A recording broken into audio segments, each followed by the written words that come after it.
રાજ્યમાં માર્ચ મહિનાના પ્રારંભમાં જ હીટવેવનો પ્રારંભ થઈ ચૂક્યો છે. હવામાન વિભાગે 10થી 13 માર્ચ સુધી રાજ્યના અલગ-અલગ જિલ્લાઓમાં યલો એલર્ટ જાહેર કર્યું છે. રાજકોટની વાત કરીએ તો તાપમાનનો પારો 41 ડિગ્રીને પાર થઈ ગયો છે, જ્યારે 13 જિલ્લાઓમાં યલો એલર્ટ અપાયું છે. હવામાન નિષ્ણાંત પરેશ ગોસ્વામીના મતે આ વર્ષે ગરમી તેના વધારે કોટ તોડે તેવી શક્યતાઓ છે. સૌરાષ્ટ્ર, કચ્છ અને દક્ષિણ ગુજરાતના સમુદ્ર કાંઠામાં પવનની ગતિમાં વધારો થતાં 13 માર્ચ સુધી લોકો ગરમી અને ઉકળાટનો અનુભવ કરશે. આ વર્ષનો ઉનાળો અસહ્ય ગરમીવાળો અને તાપમાનવાળો રહેશે. ખાસ કરીને કચ્છમાં ભુજ, ભચાઉ અને રાપરમાં, સૌરાષ્ટ્રમાં જામનગર, મોરબી, સુરેન્દ્રનગર, રાજકોટ, બોટાદ, જૂનાગઢ અને અમરેલીમાં, ઉત્તર ગુજરાતના પાટણ, હિંમતનગર અને ઈડરમાં, તો મધ્ય ગુજરાતમાં પણ અમદાવાદ, ગાંધીનગર, હિંમતનગર અને નડિયાદમાં 40 ડિગ્રીને પાર તાપમાન જાય તેવી પૂરી શક્યતાઓ છે. યુપીના બસ્તી જિલ્લામાં કાર અને કન્ટેનર વચ્ચે ટક્કર થઈ દુર્ઘટનામાં બિઝનેસમેન સહિત કાર સવાર 5 લોકોના મોત થયા હતા. 3 લોકોની હાલત ગંભીર છે, જેમાં કાર સવાર ગુજરાતથી હોળી ઉજવવા માટે પોતાના વતન ગોરખપુર જતા હતા. આ દુર્ઘટના રવિવારે સવારે 7 વાગ્યે નગર થાણા પોલીસ સ્ટેશનમાં બની હતી. હાઈવે પર અચાનક કન્ટેનરને લેન બદલી નાખી હતી.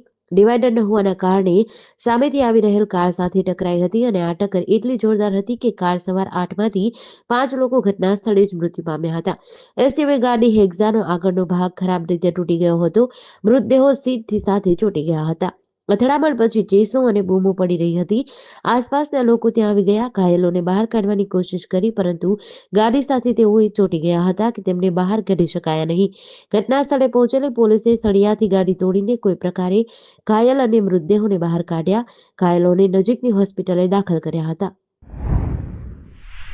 વલસાડ જિલ્લાની વાપી મહાનગરપાલિકામાં આજે ફરી એકવાર વિરોધ પ્રદર્શન જોવા મળ્યું.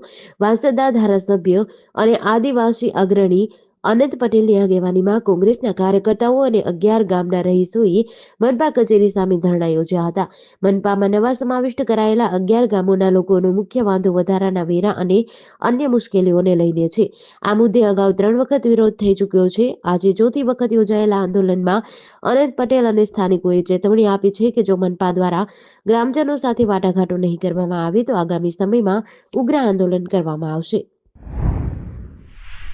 ગુજરાતમાં પૂર્વ એમએલએ જયરાજસિંહ ફરી એકવાર વિવાદમાં આવ્યા છે. તેમના બંગલા પાસે પિતા પુત્રને માર માર્યો હોવાના આરોપ વચ્ચે હવે પુત્રનો મૃતદેહ રાજકોટથી મળી આવતા પિતાએ આક્ષેપ કર્યા હતા. મૃતકના પિતાએ મીડિયા સમક્ષ જણાવ્યું હતું કે મેં જે અગાઉ કીધું તે થયું છે. મારા દીકરા સાથે શું થયું શું નહીં તેની મને નથી ખબર. મારી સાથે જે બનાવ બન્યો ત્યારથી હું એક જ વાત કહી રહ્યો છું, અમને ન્યાય જોઈએ છે. હું 30 વર્ષથી ગોંડલમાં રહું છું, પણ આવું પ્રથમવાર બન્યું છે. મારા દીકરાની હત્યા થઈ હોય તેની મને શંકા છે. જે પણ હોય અમને બસ ન્યાય જોઈએ છે. મૃતકના બહેને મીડિયાને ચોંકાવનારી વિગત જણાવી. મૃતકની બહેને કહ્યું કે ગોંડલ પીઆઈ ગોસાઈ સાથે વાત કરી હતી. તેમને જયરાજસિંહ જાડેજાના બંગલોના સીસીટીવી જોયા હોવાનું મને જણાવ્યું હતું. પીઆઈ ગોસાઈએ કહ્યું હતું કે સીસીટીવીમાં યુવકને મારતા દેખાય છે. અમારી સીબીઆઈ તપાસની માંગ છે.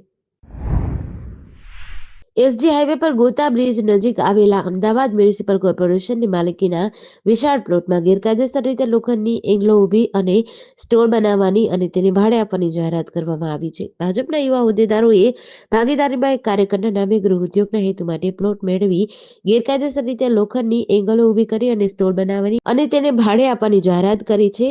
જ્યાં નહેરુનગર, પાથરણા બજાર અને લાલ દરવાજા કપડા બજાર ઊભું કરવામાં આવી રહ્યો હોવાની ચર્ચાઓ વહેતી થઈ છે. સૂત્રો અનુસાર ગોતા બ્રિજના છેડે એસજી હાઈવે પર આવેલા આ વિશાળ પ્લોટમાં લોખંડની એંગલો સાથે અલગ અલગ સ્ટોલ ઊભા કરી નહેરુનગર, પાથરણા બજાર અને લાલ દરવાજા કપડા બજાર ઊભું કરવામાં આવી રહ્યું છે. ધ્રાંગધ્રા શહેરના માર્કેટ રોડ પર આવેલી જલારામ ઇલેક્ટ્રિક દુકાનમાં દિવસે ચોરીની ઘટના બની છે. વેપારી દુકાનનું અડધું શટર બંધ કરી જમવા ગયા હતા. આ દરમિયાન અજાણ્યા ચોરે દુકાનમાંથી રોકડ રકમ અને મોબાઈલની ચોરી કરી હતી. જ્યારે વેપારી દુકાન પરત આવ્યા ત્યારે તેમને ચોરીની જાણ થઈ. ચોર કુલ ₹51,200ની મત્તાની ચોરી કરી ફરાર થઈ ગયો હતો.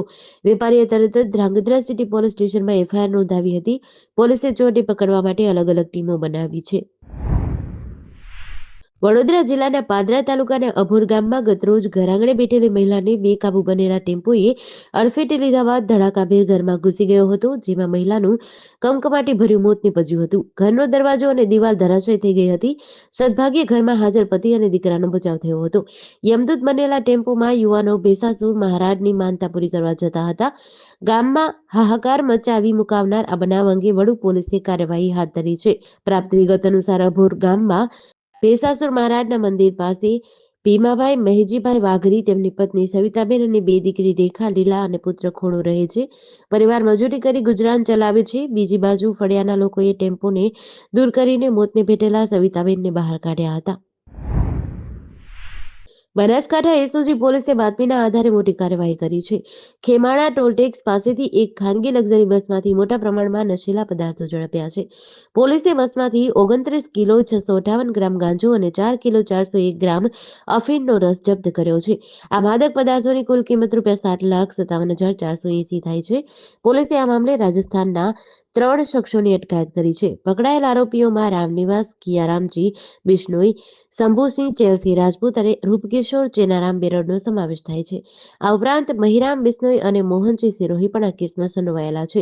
પોલીસે બસના 2 ચાલક અને કંડક્ટર સહિત 3 આરોપીઓ વિરુદ્ધ ગુનો નોંધ્યો છે. ગાંજાની કિંમત ₹2,96,580 અને અફીણના રસની કિંમત ₹4,40,100 થવા જાય છે. મહેસાણામાં ગાંધીનગર લિંક રોડ ઉપર ગંભીર અકસ્માત થયો છે. પાટીદાર પ્લાઝા પાસે બાઇક કૂતરા સાથે અથડાતા એક યુવકનું મોત નીપજ્યું છે. મૃતક અક્ષય સિંધવ મૂળ મોરબીના ટેકર ગામનો વતની હતો. તે હાલમાં પાલવાસણા ચોકડી પાસે રહેતો હતો. શનિવારે રાત્રે 2 વાગ્યે તે તેના મિત્ર અક્ષય વિજય રાવળ સાથે બાઇક પર માનવ આશ્રમ ચોકડીએથી નાસ્તો કરીને પરત ફરતો હતો. ગાંધીનગર લિંક રોડ પર પાટીદાર પ્લાઝા આગળ અચાનક રસ્તા પર કૂતરું આવી જતા બાઇક અથડાયું હતું.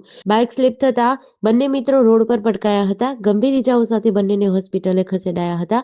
તબીબોએ અક્ષય સિંધવને મૃત જાહેર કર્યો હતો, જ્યારે અક્ષય રાવળને સારવાર માટે ટ્રોમા સેન્ટરમાં દાખલ કર્યો છે.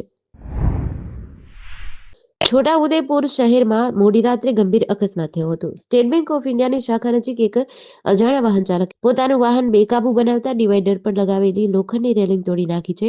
વાહન ચાલકે પોતાનું વાહન ડિવાઈડર પર ચડાવી દીધું હતું. આ અકસ્માતમાં ડિવાઈડર પરની લોખંડની રેલિંગ તૂટીને અલગ થઈ ગઈ હતી. વાહન ચાલક અકસ્માત સર્જ્યા બાદ ઘટના સ્થળેથી ફરાર થઈ ગયો છે. શહેરમાં છેલ્લા કેટલાક સમયથી રાત્રિ દરમિયાન બેફામ ડ્રાઇવિંગના કિસ્સાઓ વધી રહ્યા છે. આવા વાહન ચાલકો લોકોના જીવ જોખમમાં મૂકી રહ્યા છે અને જાહેર મિલકતને પણ નુકસાન પહોંચાડે છે.